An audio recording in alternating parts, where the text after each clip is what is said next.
नमस्कार। खबर उत्तराखंड में आपका स्वागत है। मैं आपके साथ हिमानी। चलिए रुक कर लेते हैं खबरों का। 2023-2024 के बजट को लेकर राज्य सरकार ने तैयारियां तेज कर दी हैं।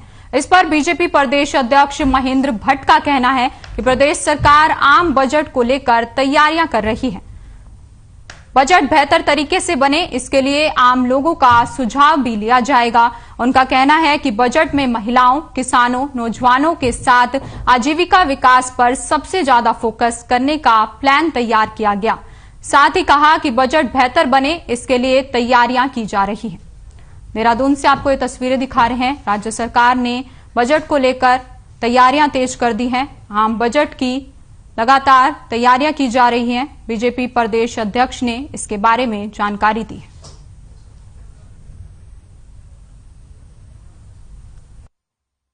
निश्चित रूप से, क्योंकि हमारे वित्त मंत्री जी ने पिछले वर्ष का बजट हो चाहे जनता के सुझाव पर आधारित है। हमें मान के चलते हैं कि उत्तराखंड के अंदर हमारी क्या कर रहे देखो आय के संसाधन है वो किस रूप में बढ़ाया जाए, एक पक्ष ये भी रहेगा। इसके साथ साथ बजट से यहाँ के युवाओं, महिलाओं और जो हमारे काश्तकार हैं, खासतौर पर मोटे अनाज भारतवर्ष के अंदर महत्व देने का मोदी जी ने किया है और मोटे अनाज का और परंपरागत खेती का केंद्र उत्तराखंड बने, इस दिशा में हम सबका प्रयास है। इस दृष्टिकोण से अच्छे बजट का प्रावधान इस क्षेत्र में किया जाएगा। वहीं उत्तराखंड का बजट स्तर मार्च में होना है, जिसको लेकर अभी से ही सरकार पुरजोर तैयारी में जुट गई है। वित्त मंत्री प्रेमचंद अग्रवाल का कहना है कि मार्च में इस बार बजट सत्र को मार्च के दूसरे सप्ताह में लाने की संभावना है और जैसे पिछली बार भी जनता से सुझाव मांगे गए थे, इस बार भी जनता से सुझाव मांगे जा रहे हैं। साथ ही आपको बता दें, यह मेल के माध्यम से, व्हाट्सएप के माध्यम से और अन्य माध्यम से जनता से सुझाव मांगे जा रहे हैं। इस महीने की 27 तारीख तक सभी से सुझाव इकट्ठे किए जाएंगे। तस्वीरें भी आपको देहरादून से दिखा रहे हैं। आम बजट को लेकर तैयारियां तेज कर दी गई हैं। सरकार पुरजोर तैयारी में जुटी हुई है। वित्त मंत्री ने इसके बारे में जानकारी दी है।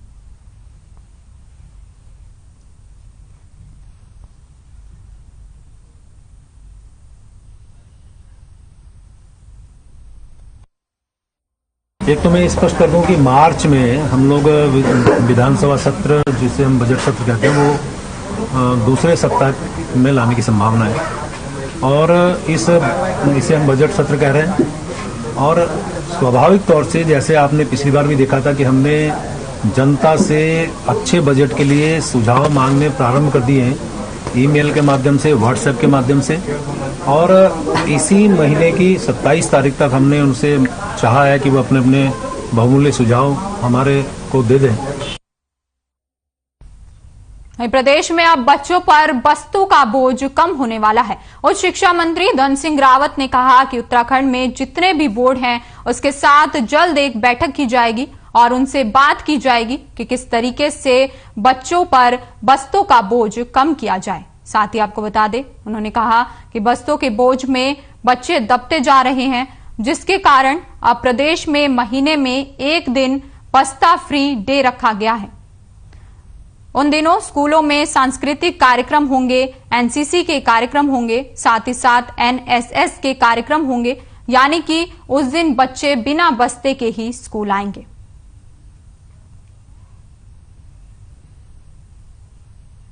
देहरादून से आपको ये तस्वीरें दिखा रहे हैं, जहां प्रदेश भर में अब बस्ता फ्री डे मनाया जाएगा। आपको बता दें कि शिक्षा मंत्री धन सिंह रावत ने इसके बारे में जानकारी दी है और इसको लेकर उच्च शिक्षा मंत्री एक बैठक भी करेंगे। तस्वीरें भी आपको दिखा रहे हैं देहरादून से। बस्ता फ्री डे प्रदेश में मनाया जाएगा।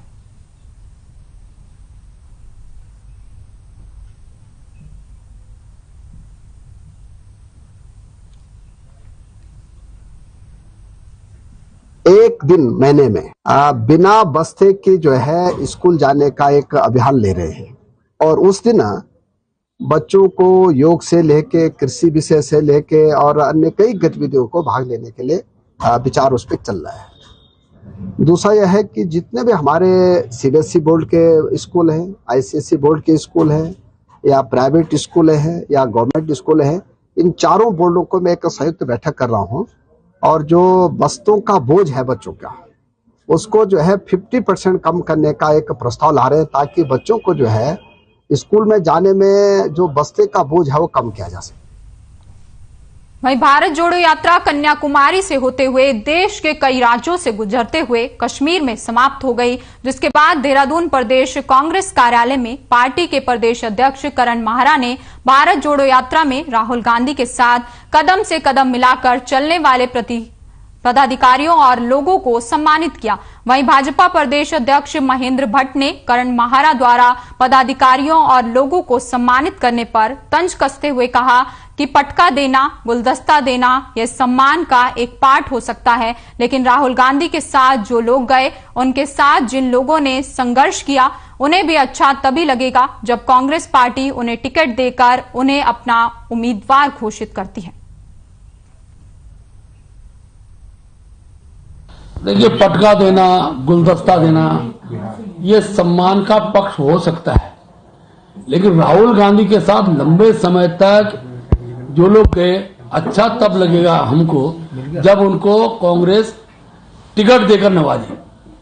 असली सम्मान राजनीतिक क्षेत्र में उनको टिकट दें, उनको चुनाव लड़ाएं तो कहलाएगा। तो लॉलीपॉप देने का काम वो कर रहे हैं। भारत यात्रा जो चली थी राहुल गांधी जी के नेतृत्व में, जिस पर उन्होंने भारत की जितनी भी परेशानियां हैं, जो सामने आने वाले समय में जो दिक्कतें बढ़ रही हैं, भाईचारा खत्म हो रहा है, हमारा इकोनॉमी गिर रही है, बेरोजगारी बढ़ रही है, भ्रष्टाचार बढ़ा, इन बातों को लेकर राहुल गांधी सड़कों में थे। और मैं गर्व से कह सकता हूं कि मेरे उत्तराखंड से 7 लोग भारत यात्री के रूप में चयनित हुए। केवल 197 लोग थे, जिसमें से 7 लोगों की बड़ी संख्या है हमारे उत्तराखंड से थी, और वो वहां भी हर यूनिट में टॉप पे थे। खबर देहरादून से है, जहां उत्तराखंड बोर्ड की 10वीं और 12वीं की परीक्षा देने वाले छात्रों के लिए शिक्षा विभाग से एक बड़ी राहत की खबर है। आपको बता दें कि बोर्ड परीक्षा में शामिल होने वाले छात्र अगर कोई 2 विषयों में फेल होते हैं तो उन्हें एक बार फिर से बैक पेपर में शामिल होकर परीक्षा सुधार का मौका मिलेगा। इसके साथ इस बार 90% छात्रों को पास करने का भी लक्ष्य रखा गया है, जिसको लेकर उत्तराखंड के शिक्षा मंत्री डॉक्टर धन सिंह रावत ने कहा कि इस कदम से हजारों छात्रों का भविष्य सुधरेगा और उन्हें आगे बढ़ने का मौका मिलेगा।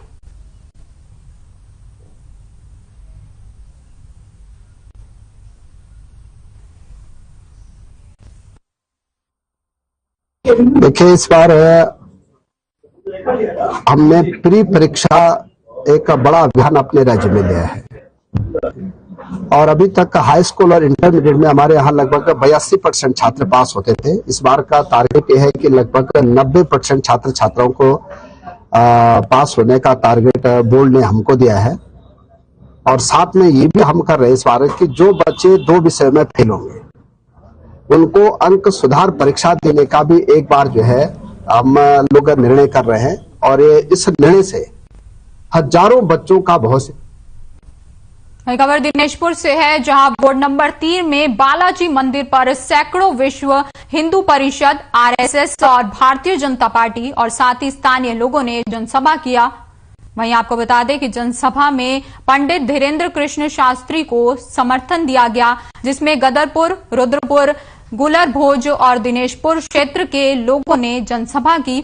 इस दौरान सभी ने सर्वसहमति से पंडित धीरेन्द्र कृष्ण शास्त्री को समर्थन किया और कहा कि धीरेन्द्र शास्त्री सनातनी धर्म बागेश्वर धाम को हम लोग समर्थन करते हैं, हमें राजनीति से कोई लेना देना नहीं है। जब जब हिंदू के ऊपर कोई आघात करने की कोशिश करेगा, हम उनका मुंह तोड़ जवाब देंगे। इस दौरान बालाजी मंदिर से दिनेशपुर के सभी मार्गों से होते हुए एक विशाल जुलूस निकाला गया।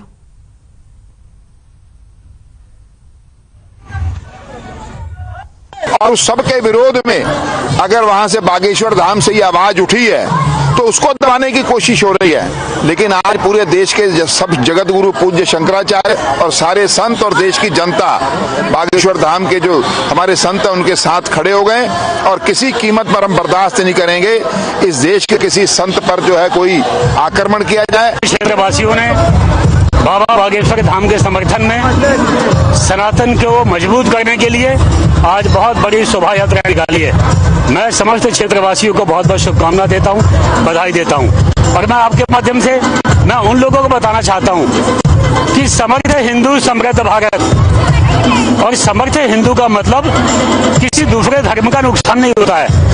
हिंदुत्व में मुसलमान क्रिश्चियन सभी आ जाते हैं, यानी जो हिंदुस्तान में है चाहे वो किसी धर्म को मानता हो, वो सब हिंदुत्व में समाये हुए हैं। वो तो विपक्ष अपनी बात कहेंगे, उनका कहने का अधिकार है, लेकिन हिंदुओं को एकजुट करने का भी अधिकार हम लोगों का है। क्योंकि हिंदू, अगर कोई हिंदू के साथ खड़ा होता है और हिंदू एक नहीं होंगे तो हिंदू कब एक होंगे।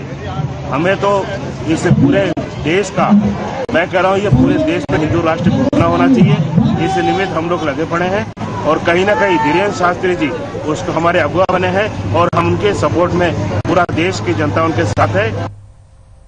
एक खबर देहरादून से है, जहां सोशल मीडिया पर न्यूज पोर्टल द्वारा पुलिस सिपाही भर्ती परीक्षा में धांधली होने की बात फैलाई गई थी। इस मामले में एसटीएफ एसएसपी आयुष अग्रवाल ने संबंधित पोर्टल संचालक को नोटिस जारी करते हुए इस मामले में सबूत पेश करने के लिए 3 दिन का समय दिया है। एसटीएफ एसएसपी आयुष अग्रवाल ने कहा कि अगर 3 दिन के अंदर पोर्टल संचालक ने 3 दिन के अंदर कोई भी साक्ष्य एसटीएफ के सामने पेश नहीं किए तो उसके खिलाफ अफवाह फैलाने के संबंध में कड़ी कानूनी कार्रवाई की जाएगी।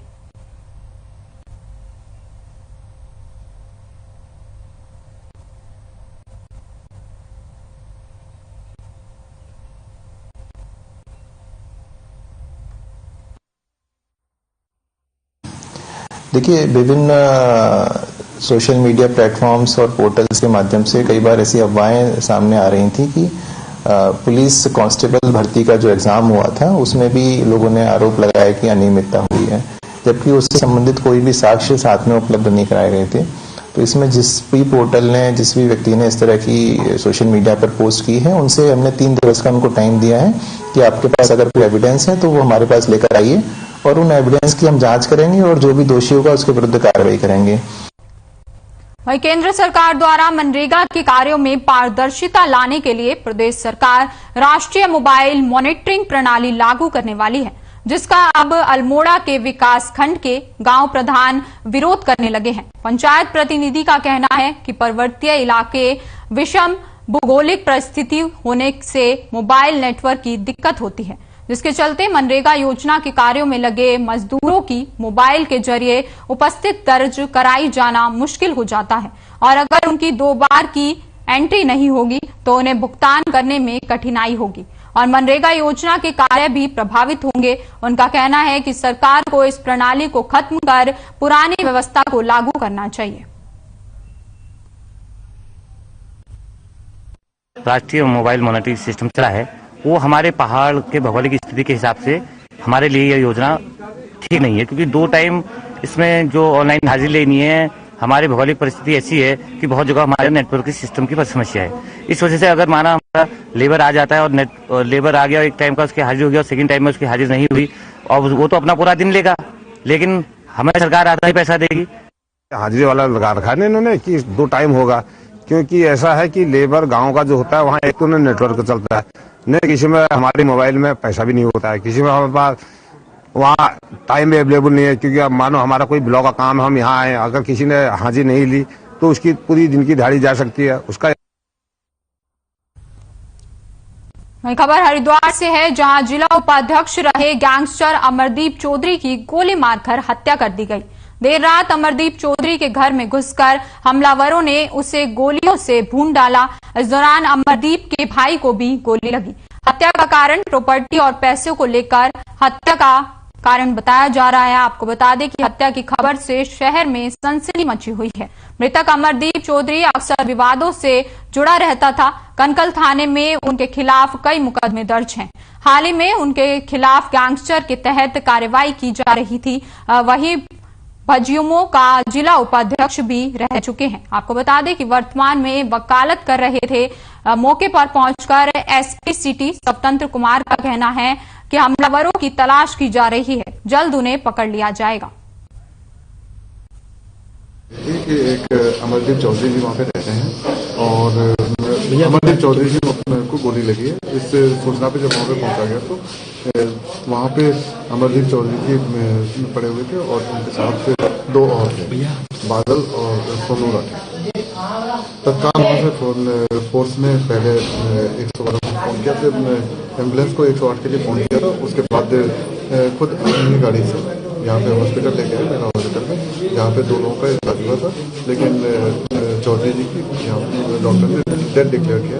राजकुमार मलिक का फोन आता है अमरदीप चौधरी के पास, ठीक है, कहले भाई यार वो पैसों का हिसाब कर लेते हैं। अमरदीप भाई कहते हैं ठीक है मैं घर आ रहा, पैसों का हिसाब कर लेते हैं।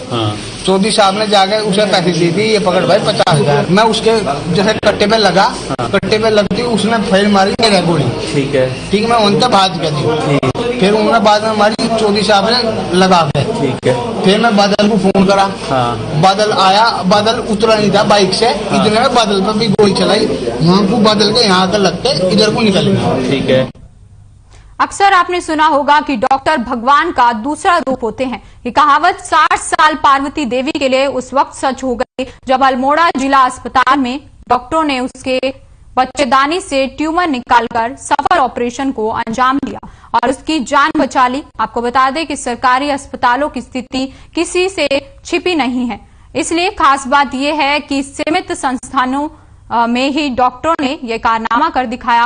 आपको बता दें कि करीब 1 घंटे के ऑपरेशन के बाद महिला के बच्चेदानी से 8 किलो का ट्यूमर निकाला।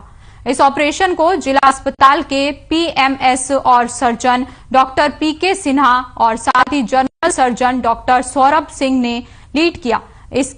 उनके इस कारनामे की पूरे अस्पताल और आसपास के इलाके में तारीफ हो रही है।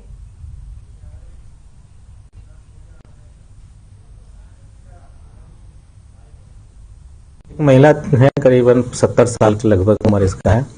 इसके बच्चेदानी में गांठ करीब 10-12 साल से थे। इसके कारण से काफी परेशानी होती थी। थैली हाथ चारों तरफ से प्रेशर दबा हुआ था और चिपके हुए थे। तो इसे तो पहले तो कुछ लोगों ने इसको बाहर रेफर कर दिया, फिर हमारे पास आया तो मैंने इसका ऑपरेशन किया।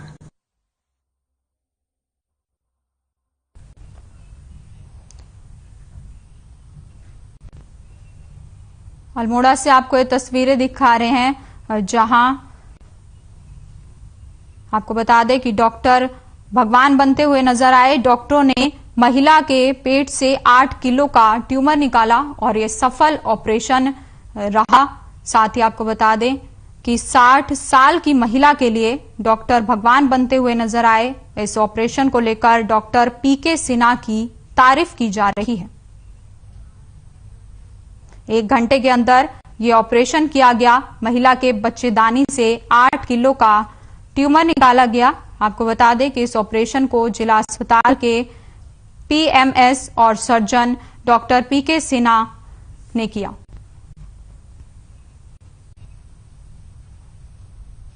वही खबर सतपुलिस से है, जहां एनएच 534 पर केसरपुर पार्टी सैंड के निकट एक कार के दुर्घटनाग्रस्त होकर 100 मीटर गहरी खाई में गिर गई। आपको बता दें कि हादसे में पति पत्नी और उनके 2 बच्चे घायल हो गए।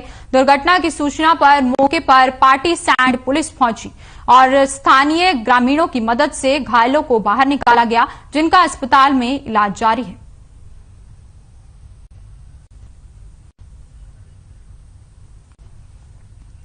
चलिए खबरों में आगे बढ़ते हैं। खबर लालकुआं से है, जहां गोला खनन संघर्ष समिति के बैनर तले सैकड़ों वाहन स्वामियों ने ओवरलोडिंग निकासी बंद करने की मांग की है। साथ ही आपको बता दें कि देवभूमि चौन केशर के मुख्य गेट के बाहर धरना प्रदर्शन किया। इस दौरान उन्होंने जमकर नारेबाजी की।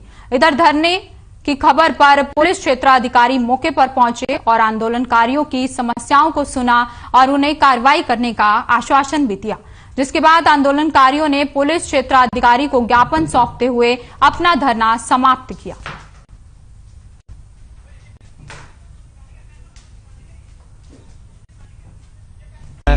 तो अब वो 1000 गाड़ियां वो घर भर के बाहर नहीं निकल पाएंगी। दूसरा क्या है कि सिर्फ क्रशर स्वामी ये सोच रहे। गोला संघर्ष समिति का रॉयल्टी को लेकर काफी दिनों से धरना चल रहा था। फिर आज इन्होंने जो है स्टोन क्रशरों के खिलाफ भी मोर्चा खोल के यहाँ स्टोन क्रशर के बाहर बैठ के धरना प्रदर्शन किया।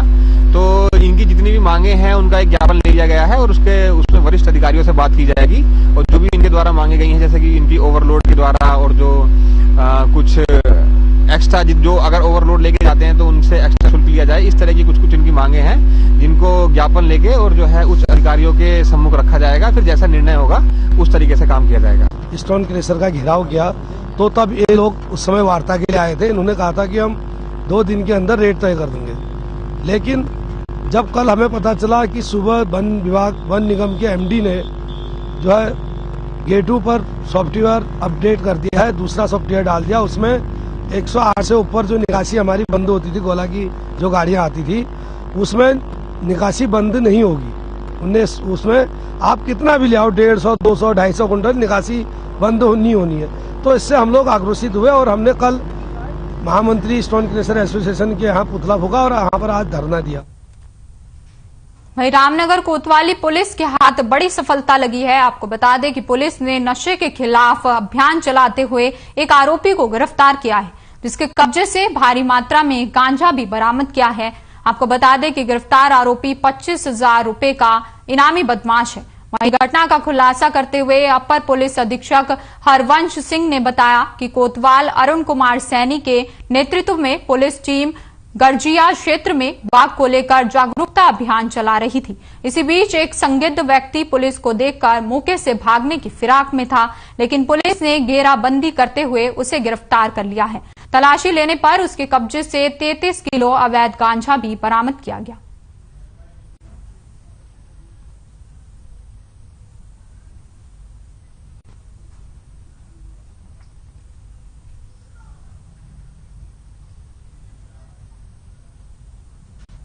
खबर ऋषिकेश से है, जहां एक अजीबोगरीब मामला सामने आया है। आपको बता दें कि शहर में मानसिक रूप से बीमार एक युवक घूम रहा है, जो ब्लेड से लोगों पर हमला कर उनके मोबाइल छीनने की कोशिश करता है। यही नहीं, ये युवक खुद की जान की परवाह नहीं कर रहा है, अपने ही ब्लेड से अपने हाथ पैरों पर वार कर खुद को भी लहूलुहान करता है। युवक की वीडियो सोशल मीडिया पर वायरल हो रही है। स्थानीय लोगों ने बताया कि युवक 1-2 दिन से ही शहर में देखा जा रहा है। पुलिस को इसका संज्ञान लेकर जल्द कार्रवाई करनी चाहिए।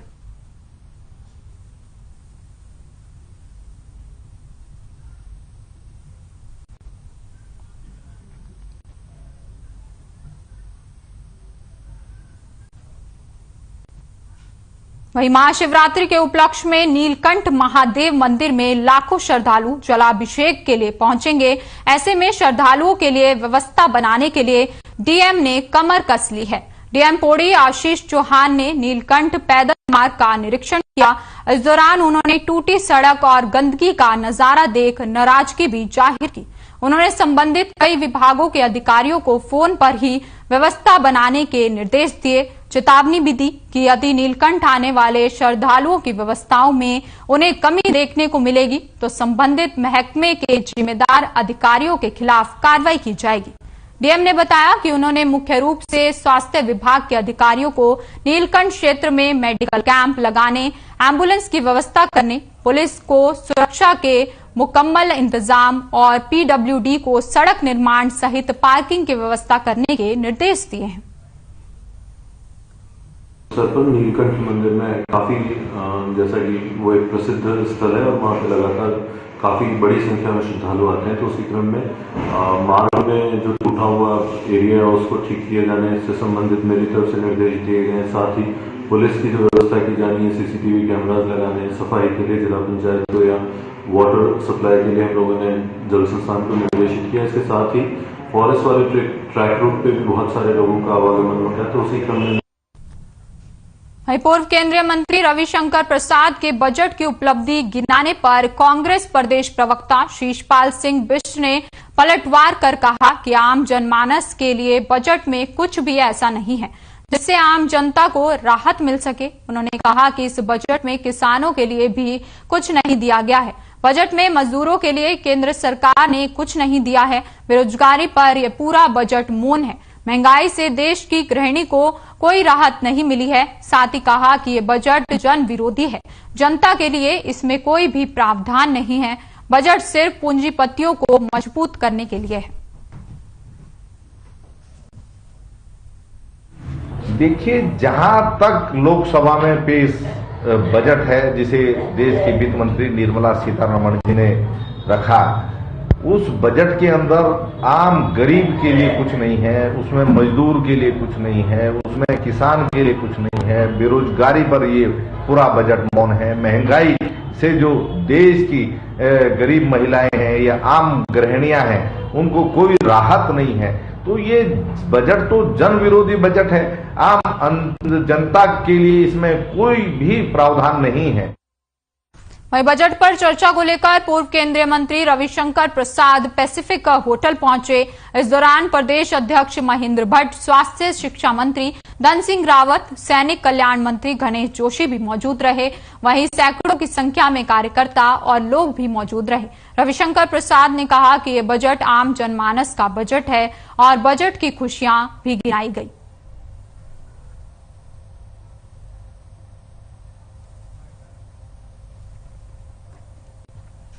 फिलहाल इस बुलेटिन में इतना ही। आप बने रहिए हमारे साथ। नमस्कार।